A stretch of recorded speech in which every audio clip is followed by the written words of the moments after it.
The paragraph given below, so directions for question 17 to 19. So whatever is, so we have 3 questions of the same type here. The paragraph given below is followed by 4 alternate summaries. All right, this is a summary question. Let's look at it. Question 18, another summary question. Read the passage, read the short paragraph, have the main points, and then we look at the options. The complex relationship that emerges between human and non-human participants in an ecology or landscape have to do with knowledge, of course, with what one knows of the other and what the other of the one, but there may be a better term for this kind of knowing. So he says, of course, the relationship between human and non-human entities in an ecology is based on knowledge. There is a better term for this kind of knowledge. What is that? Humans should possess not just knowledge. This is the main point. Should possess not just relationship between human and non-human entities in an ecology is based on knowledge.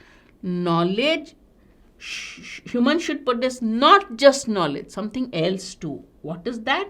Familiarity. That distinction is vital. What distinction? Not just knowledge. They should have both knowledge and familiarity. And what is familiarity?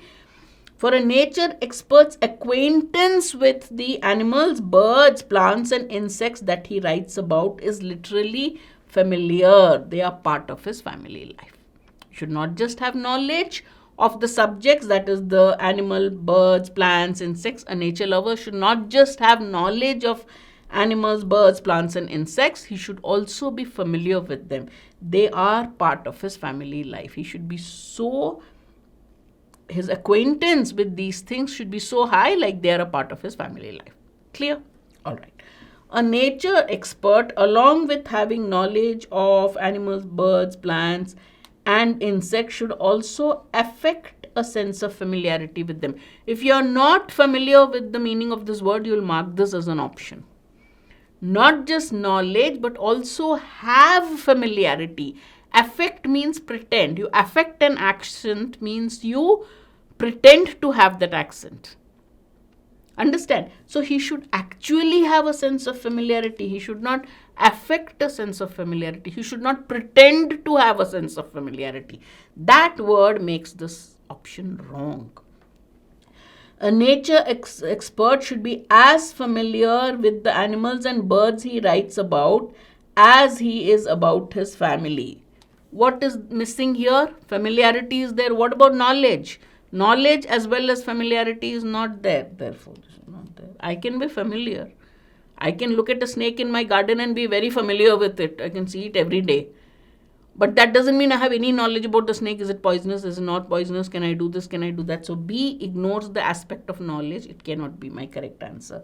The distinction between knowledge of the other and familiarity with the other is vital for a nature expert. What other are you talking about? What are you talking about? It's very vague. It doesn't mention the main subjects of a nature lover.